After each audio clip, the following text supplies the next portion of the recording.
Selamat siang Bapak. Selamat siang Bu. Bagaimana ini Bapak kabarnya? Alhamdulillah baik Bu Evi. Alhamdulillah. Bapak, ini saya sebagai calon guru penggerak angkatan 10 mendapatkan tugas untuk mewawancarai kepala sekolah. Tugasnya itu di 3.1 terkait dengan pengambilan keputusan Bapak. Oh iya, terima kasih. Jadi sesuai dengan penugasan penjenengan ya, Bu, terkait pengambilan keputusan, saya mungkin ini pas ada waktu untuk berdiskusi dengan penjenengan. Oke Bapak, yang pertama nih Bapak, pernahkah Bapak ini mengalami sebuah dilema etika atau bujukan moral ngoten Bapak dalam memimpin sekolah ini? Dalam saya melaksanakan tugas, saya juga memang pernah ya untuk ada dilema etika di beberapa permasalahan di sekolah. Ini ada beberapa dilema etika yang pernah saya jumpai. Pasti pernah ngoten nggih Pak? Iya, pernah.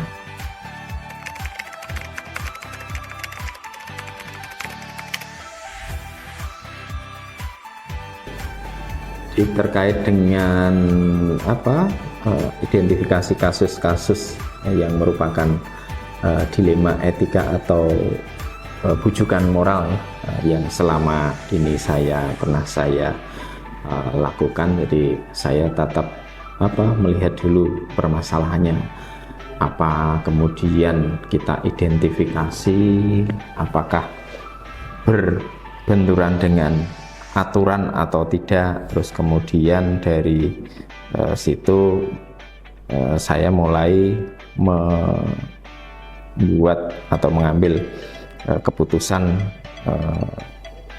berbasis hasil akhir nanti, kemudian juga sesuai dengan aturan yang berlaku dan juga sesuai dengan kepedulian ya. Karena saya sebagai kepala sekolah pasti harus memiliki rasa sosial, kepedulian juga terhadap warga sekolah juga. Jadi setiap pengambilan keputusan itu pasti juga berbasis rasa peduli juga. Gitu.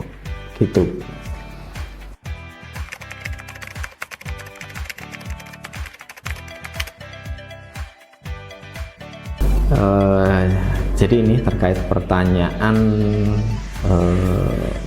bagaimana saya dalam menjalankan atau pengambilan keputusan ya, di sekolah ini ya.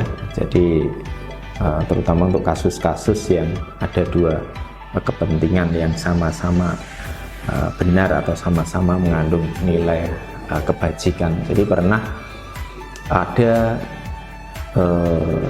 guru yang pada saat itu ingin izin. Jadi izin kepada saya selaku kepala sekolah, dan izinnya itu beliau ingin memeriksakan ibunya atau orang tuanya ya. Di situ di satu sisi, di lain sisi di sekolah pada saat beliau mau memeriksakan ibunya, itu beliau juga mempunyai jam mengajar ya. Jadi dimana saat itu saya juga berpikir juga ya, sama-sama ada kepentingan di situ. Saya memberikan, karena itu harus langsung disampaikan keputusannya. Saya juga berpikir yang pertama, bagaimana dua-dua kegiatan pelaksanaan untuk memeriksakan jalan dan jam mengajar yang ada di sekolah itu tidak terbengkalai.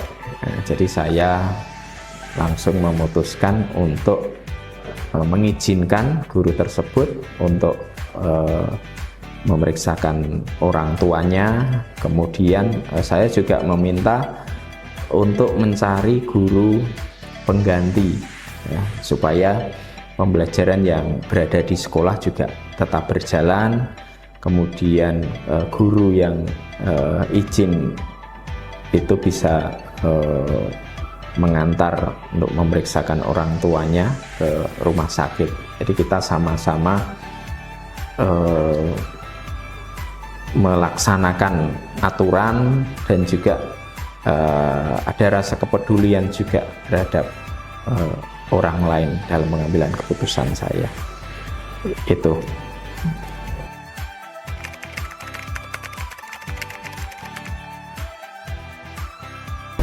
Ini terkait pertanyaan selanjutnya, jadi terkait dengan langkah atau prosedur yang saya lakukan selama ini, ya mungkin yang pertama adalah saya mengenali dulu ada nilai-nilai yang saling bertentangan dalam situasi ya, kemudian juga menentukan pihak yang terlibat pada saat itu kasus permasalahan tadi.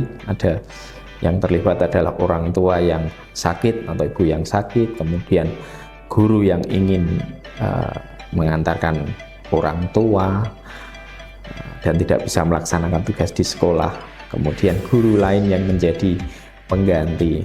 Jadi itu adalah kita tentukan yang pihak-pihak yang terlibat dan juga kepala sekolah sebagai pengambil keputusan. Kemudian juga mungkin perlu mengumpulkan berbagai fakta juga terkait dengan apakah benar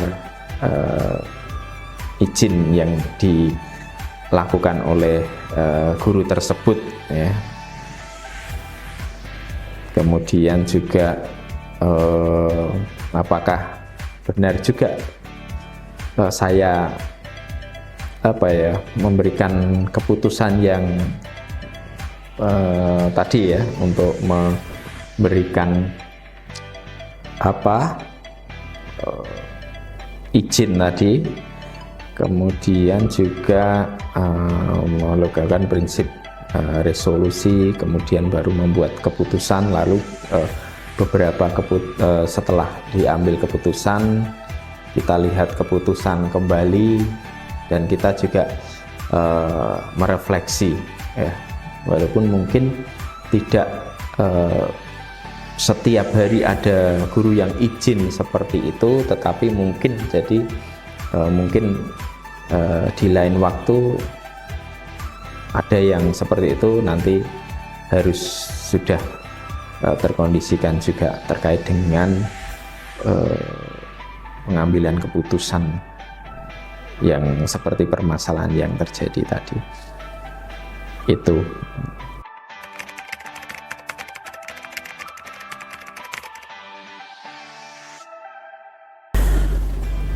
Terkait pertanyaan berikutnya, jadi terkait dengan hal yang saya anggap efektif dalam pengambilan keputusan. Jadi pada kasus-kasus dilema etika itu pasti saya mempunyai sebelum pengambilan keputusan saya mempunyai atau menggunakan prinsip resolusi juga, prinsip resolusi ya. Jadi yang pertama, jadi pasti sebelum mengambil keputusan itu menggunakan prinsip berpikir berbasis hasil akhir. Jadi berprinsip berpikir berdasarkan atau berbasis hasil akhir. Keputusan yang saya ambil nanti apakah hasil akhirnya nanti akan berdampak baik atau buruk, itu juga perlu dipikirkan. Kemudian juga berorientasi pada aturan yang benar. Jadi setiap keputusan atau yang saya ambil itu berdasarkan aturan yang benar, sesuai dengan norma yang berlaku. Kemudian juga berbasis rasa peduli juga dalam pengambilan keputusan pasti tidak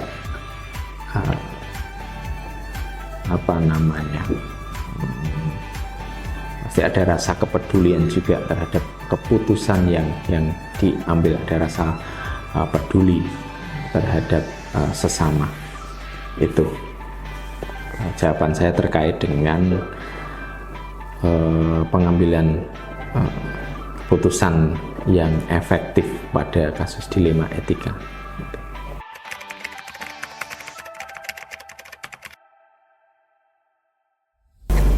Terkait pertanyaan juga di pertanyaan ini, hal-hal yang menjadi tantangan dalam pengambilan keputusan pada kasus-kasus dilema etika yang pernah terjadi, yang mungkin sangat sulit dalam pengambilan keputusan di saat semua bernilai benar. Itu juga dalam pengambilan keputusan pasti akan sangat sulit ya. Tapi dalam setiap pengambilan keputusan itu pasti juga ada rasa kepedulian juga, dan juga pasti juga akan berdiskusi juga dengan pemangku kepentingan juga di tim manajemen. Di tim manajemen selain keputusan langsung dari kepala sekolah, pasti nanti ada saran-saran juga dari rekan-rekan di tim manajemen yang mungkin nanti juga menjadi keputusan juga di setiap pengambilan keputusan. Jadi mungkin tantangannya juga berat. Satu, ingin sama-sama mempunyai kepentingan yang harus dilaksanakan. Satunya juga ada kepentingan yang harus berjalan, dua-duanya harus berjalan, makanya juga sulit gitu.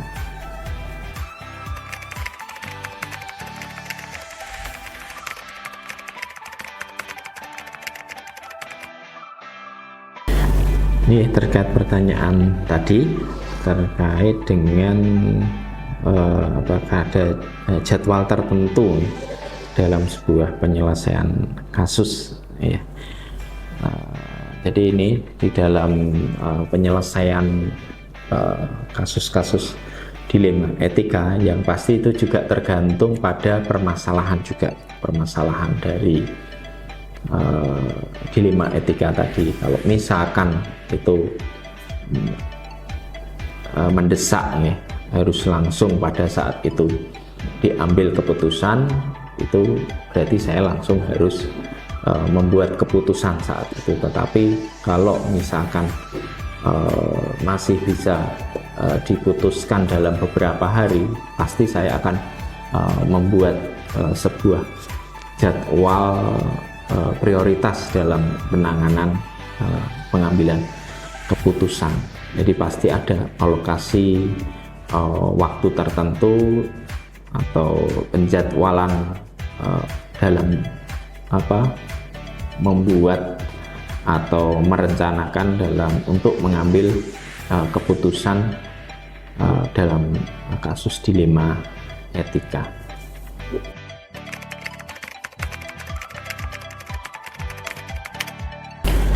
Ini pertanyaan tadi terkait dengan adakah seseorang faktor yang selama ini mempermudah atau membantu dalam pengambilan keputusan. Mungkin tadi sudah sedikit saya ungkapkan, saya paparkan tadi ya, terkait dengan pengambilan keputusan yang pasti di setiap pengambilan keputusan itu ada yang mungkin memberikan saran atau diskusi melalui diskusi ya, baik dewan guru ataupun di wakil kepala sekolah, di tim manajemen, itu pasti ada yang memberikan saran masukan kepada kepala sekolah sebelum kepala sekolah itu mengambil keputusan ya, selama saran masukan itu baik untuk siswa maupun sekolah. Jadi yang sangat saran yang sangat bagus dan sangat bermanfaat itu nanti yang kita gunakan. Selain kita juga identifikasi tadi sebelum mengambil keputusan itu.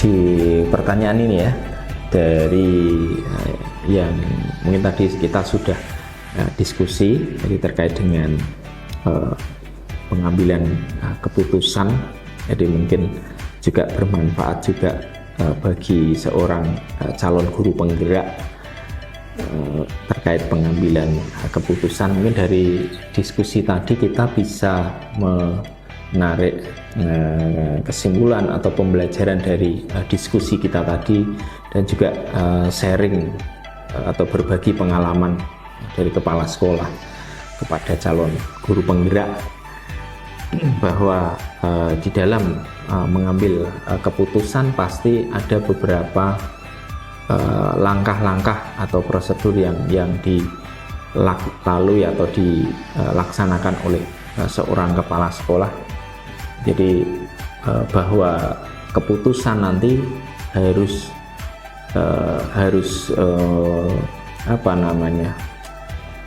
mendapat hasil akhir yang baik ya, hasil akhir yang baik. Kemudian dalam pengambilan keputusan harus dapat dipertanggungjawabkan juga. Terus kemudian di dalam pengambilan keputusan tadi juga memenuhi atau rasa peduli juga, ada rasa peduli terhadap terkait dengan keputusan yang diambil oleh kepala sekolah terhadap berbagai kasus dilema etika tadi. Dan mungkin ini juga pembelajaran bagi kita semua, baik saya sebagai kepala sekolah maupun calon guru penggerak, bahwa di dalam kegiatan pengambilan keputusan yang itu harus dilaksanakan dengan cepat, mendesak, berarti harus sebagai seorang pemimpin harus bisa menjalankan itu ya, langsung bisa menentukan keputusan yang diambil apabila keputusan harus diambil pada saat itu. Terima kasih. Terima kasih Bapak atas jawaban dari pertanyaan-pertanyaan yang tadi sudah saya ajukan. Bapak tadi sudah memuat satu paradigma dalam dilema etika, kemudian tadi juga sudah melalui 9 langkah dalam pengambilan keputusan. Untuk selanjutnya akan saya gunakan sebagai bahan acuan saya dalam mengajar ataupun dalam kehidupan sehari-hari dalam pengambilan keputusan. Ya, sama-sama Bu Evi atas diskusi kita siang ini. Saya juga berharap semoga Bu Evi dalam melaksanakan kegiatan pendidikan guru penggerak diberikan kelancaran. Amin. Terima kasih.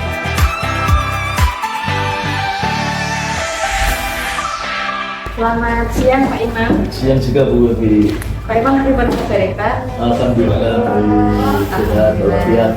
Siap ya Pak, alhamdulillah. Baik, Pak Imam, ini saya sebagai calon guru penggerak angkatan 10 Bapak, saya mendapat tugas untuk mewawancarai kepala sekolah terkait dengan pengambilan keputusan sesuai dengan nilai kebajikan sebagai seorang pemimpin masyarakat. Boleh meminta waktunya ya Pak untuk silakan, ini mumpung masih lega ini. Alhamdulillah. Baik Bapak, kita mulai saja dengan pertanyaan kita. Ya, pertama ini ya, selama ini bagaimana Anda dapat mengidentifikasi kasus-kasus yang merupakan dilema etika atau juga moral? Kalau berbicara tentang identifikasi kasus, itu otomatis kita akan melihat bisa terjadinya suatu kasus yang dilanggar. Selanjutnya pelanggarnya itu karakternya bagaimana. Dua-duanya itu akan menentukan kita nanti mengambil suatu keputusan. Itu yang pertama itu ya. Yang kedua, selama ini bagaimana Anda menjalankan pengambilan keputusan di sekolah Anda, terutama untuk kasus-kasus di mana ada dua kepentingan yang sama-sama benar atau sama-sama mengandung nilai kebajikan. Nah, di sini merupakan suatu dilema memang. Ketika itu kasusnya itu punya nilai yang bagus, punya kebaikan, dan biasanya saya menggunakan ini dengan menggunakan skala prioritas. Kira-kira tingkat prioritas kebajikan yang tinggi yang mana, dan itu nanti akan yang saya utamakan. Itu ya. Itu yang ketiga selanjutnya.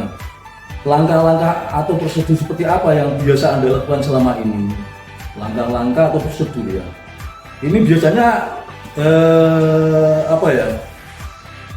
kita punya aturan ketika kita menentukan suatu kasus yang ada. Jadi biasanya ada tata aturan yang berlaku di sekolahan. Jadi nanti tingkat permasalahannya itu nanti levelnya itu diatasi atau diputuskan pada level misalnya wali kelas atau tingkat ke BK, atau memang kasusnya terlalu berat ya nanti bisa tingkat yang lebih atas. Kalau memang kasusnya lebih besar lagi ya bisa nanti ke ranah hukum, kan begitu, iya kan? Itu meskipun sekolah tetap nanti ya kalau memang suatu pelanggaran yang luar biasa kan mau tidak mau kan kita harus keluar.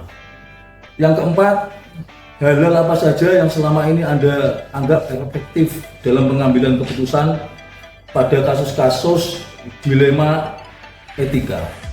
Ini yang efektif dalam keputusan ini biasanya ini kasusnya kasus yang sederhana biasanya ya.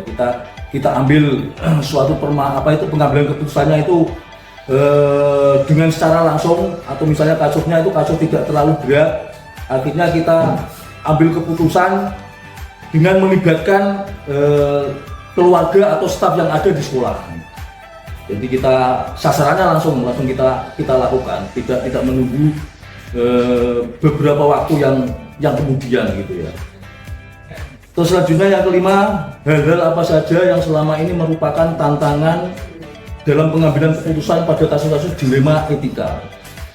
Di sini tantangannya adalah ketika ini ada pihak eksternal, atau misalnya istilahnya dari pihak pelanggar aturan itu punya dekengan, istilahnya dekengan, baik misalnya teman-temannya sekelompok atau geng, atau mungkin dari wali muridnya atau orang tuanya, atau mungkin dari keluarga. Itu kadang itu ada menimbulkan di dalam kita melakukan decision making atau pengambilan keputusan, itu ada pengaruhnya di situ. Jadi mungkin dia anaknya jaksa atau anaknya pejabat itu kan, itu mungkin akan sedikitnya ada mempengaruhi, biasanya begitu ya. Itu biasanya itu, tapi tidak, kalau tiap saja ya tidak gitu ya. Terus selanjutnya 6. Apakah Anda memiliki sebuah tata cara atau jadwal tertentu dalam sebuah penyelesaian kasus dilema etika? Apakah Anda langsung menyelesaikan di tempat atau memiliki sebuah jadwal untuk menyelesaikannya, bentuk atau prosedur seperti apa yang Anda jalankan? Ini begini ya, kalau kita ada suatu kasus, biasanya ya ada prosedur untuk penanganannya. Dan kalau saya sendiri ketika menyelesaikan suatu kasus, ya tergantung itu ketika saya punya luang waktu ya saya akan selesaikan di situ. Tapi kalau belum ada waktu ya saya undur, ya mungkin akan diatasi oleh staf-staf saya atau wakil kepala sekolah dan lain sebagainya. Tapi ketika kasusnya itu memang tidak bisa diputuskan dan yang memutuskan kepala sekolah, yang mau tidak mau saya akan melakukan suatu decision making secara langsung gitu ya. Yang ketujuh, adakah seseorang atau faktor apa yang selama ini mempermudah atau membantu Anda dalam pengambilan keputusan dalam kasus dilema etika? Di sini ketika kita memandang suatu kasus, baik itu kasus berat, kasus ringan, itu pelanggaran berat, pelanggaran ringan, ataupun kasus-kasus yang lain, biasanya nanti saya analisa dulu, dan yang menganalisa ini bukan saya sendiri, nanti ada staf saya yang ikut menganalisa. Jadi kira-kira ini tingkat pelanggarannya ini sejauh mana. Setelah kita ketemukan identifikasinya, baru kita menentukan decision making dalam pengambilan keputusan. Jadi istilahnya kita kalau mengambil keputusan itu tidak sembrono, harus melakukan suatu tahap-tahap yang memang benar-benar jangan sampai istilahnya menimbulkan efek yang lebih jelek selanjutnya gitu ya. Dan yang terakhir, dari semua hal yang telah disampaikan, pembelajaran apa yang Anda dapat petik dari pengalaman Anda mengambil keputusan dilema etika? Ya istilahnya begini ya, kalau kasus-kasus yang ada memang ya tergantung jam itu tergantung disiplinan masing-masing ya. Itu tingkat kenakalan atau kebandelan muridnya itu kayak apa. Kalau muridnya baik-baik ya otomatis ya nggak ada pelanggaran, bahkan mungkin bisa 0 pelanggaran, tapi kayaknya nggak ada ya sekolah yang 0 pelanggaran ya. Tapi minimal ya ada pelanggaran-pelanggaran. Dari situ, dari kasus-kasus yang ada itu pengalaman saya adalah ketika kasus itu semakin berat, pelakunya itu dekengannya semakin kuat, itu otomatis penanganannya pun akan semakin berat. Intinya di situ. Ya, sampai di sini jawaban dari saya. Semoga bermanfaat dari guru penggerak ini ya. Baik Pak Imam, terima kasih. Jadi jawaban-jawaban dari Pak Imam sudah saya catat. Ya. Kemudian tadi juga sudah meliputi dilema etika, yaitu Ya. ada paradigmanya juga, kemudian ada langkah-langkah dalam pengambilan keputusan. Untuk selanjutnya semoga saya bisa menggunakan pengalaman-pengalaman yang Bisa ya. jadi untuk kedepannya lagi ya tadi ya. Terima kasih Bapak. Iya. Semoga sukses ya. Amin. Sore ya.